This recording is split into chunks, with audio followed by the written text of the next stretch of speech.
Andrew, what did the Chief Justice do? Sure. So this is funding that's USAID funding. This is something that's committed by the agency to all sorts of good and sufficient reasons to have it go out, and it's committed funds. And so the district court was saying, just because you don't like Joe Biden, the fact that this was committed in a prior administration does not give you the right, without proper procedures, to just cut it off. I mean, frankly, there's going to be all sorts of lawsuits if you do that, including breach of contract. So that was the decision of the district judge. The government, without waiting for the Court of Appeals, went directly to the Supreme Court, didn't wait for the Court of Appeals. By the way, sound familiar with things that we've heard in the Biden administration where Trump was trying to avoid that sort of speed? So here, anyway, all that Chief Justice Roberts did is pause this.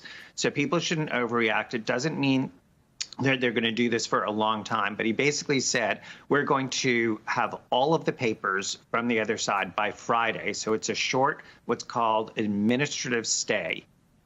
But if I were a listener to this, I would have two thoughts. Gee, when they want to act quickly in a way that helps the Trump administration, they have no problem acting really quickly when in the presidential immunity case, they managed to delay and essentially forestall the criminal trial for months and months and months and months. But here they act on a dime, and they didn't wait, the government didn't, for the Court of Appeals and follow the sort of proper order, which is District Court, Court of Appeals, Supreme Court.